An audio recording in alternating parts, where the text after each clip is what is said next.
তো আমার ইউটিউব চ্যানেলে প্রিয় দর্শক বন্ধুরা, তো বন্ধুরা আজকে আবার একটা ভিডিও নিয়ে আপনাদের সামনে হাজির হলাম। তো বন্ধুরা এখানে আপনারা জানতে পারবেন যে আপনাদের জেলা অনুযায়ী কতগুলো লিস্টের নাম কিন্তু রয়েছে যুবশ্রীতে। তো আপনারা কিভাবে সেই লিস্টটা বের করবেন, পিডিএফ সহ কিভাবে বের করবেন, সরাসরি আপনারা এই ভিডিওর মাধ্যমে জানতে পারবেন। অবশ্যই ভিডিও সম্পূর্ণ দেখবেন এবং চ্যানেলে যদি নতুন হয়ে থাকেন চ্যানেলটা অবশ্যই সাবস্ক্রাইব করে রাখবেন, পাশে থাকা বেল আইকনটি অবশ্যই আপনারা প্রেস করে রাখবেন।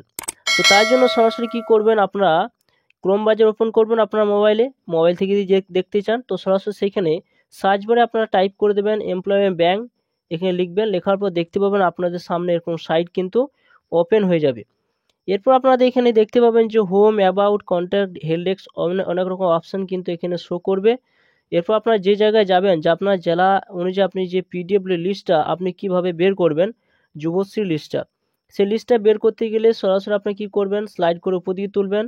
উপর দিকে তোলার পর এইখানে দেখুন একটা অপশান কিন্তু শো করছে, সরাসরি কিন্তু এই জায়গায় আপনারা ক্লিক করবেন, এই জায়গায় টাচ করবেন। এই জায়গায় টাচ করে দেওয়ার পর এখানে আপনি যে জেলায় রয়েছেন সেই জেলার নামটা কিন্তু এখানে উল্লেখ করে দেবেন, সেটা লিখে দেবেন। লিখে দেওয়ার পর আপনারা সরাসরি কি করবেন, এই জায়গায় আবার টাচ করে দেবেন। টাচ করে দেওয়ার পর সরাসরি আপনার সেই লিস্টটা কিন্তু আপনার বের হয়ে যাবে। চলুন তাহলে সেটি দেখিয়ে নেওয়া যাক। তো দেখতেই পাচ্ছেন আমার ডিস্ট্রিক্টটা যখন আমি দিয়ে দিলাম সরাসরি কিন্তু এখানে দেখুন কতগুলো শো করেছে। আপনারা এইখানে সরাসরি গিয়ে ডাউনলোড করতে পারবেন। এছাড়া আপনারা স্লাইড করে উপর দিকে উঠাবেন, নিউ লিস্ট অফ যুবশ্রী, এখানে নিউ লিস্ট বলে একটা যুবশ্রী অপশন রয়েছে, এখানে যখন ক্লিক করবেন আপনি পিডিএফ সমেত আপনি কিন্তু এখানে দেখতে পাবেন যে কতগুলো নাম রয়েছে।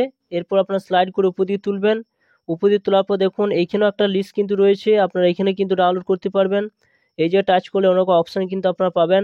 স্লাইড করে উপর দিকে তুলবেন, list of joint direct option রয়েছে, এখানে আপনারা যে এমপ্লয় ব্যাংকে যে ইনচার্জ রয়েছে কে ডিস্ট্রিক্ট অনুযায়ী সেই লিস্টটা কিন্তু আপনারা পেয়ে যাবেন এখানে। যখন আপনারা এখানে ক্লিক করবেন সরাসরি কিন্তু এখানে ক্লিক করলে আপনারা সেই ডিস্ট্রিক্ট ইনচার্জের নামটা কিন্তু এখানে আপনারা পেয়ে যাবেন। তো সরাসরি আপনারা যদি এখানে ক্লিক করেন, ক্লিক করে দেওয়ার পর যখন আপনারা ক্লিক করবেন পিডিএফটা কিন্তু ডাউনলোড হয়ে যাবে এবং ডাউনলোড হয়ে গেলে সরাসরি কিন্তু সেখানে নামগুলো আপনারা দেখতে পাবেন যে কতগুলো নাম কিন্তু রয়েছে। আপনার ডিস্ট্রিক্ট অনুযায়ী আপনারা কিন্তু এখান থেকে জানতে পারবেন যে আপনার ডিস্ট্রিক্ট অনুযায়ী কতগুলো নাম কিন্তু রয়েছে। তো বন্ধুরা এই ছিল ভিডিও যদি ভালো লাগে অবশ্যই লাইক করবেন, চ্যানেলটা অবশ্যই সাবস্ক্রাইব করে রাখুন, পাশে থাকা বেল আইকনটি অবশ্যই প্রেস করে রাখবেন এরকম ধরনের নিত্য নতুন ভিডিও পেতে। থ্যাংক ইউ বন্ধুরা, সকলে ভালো থাকবেন।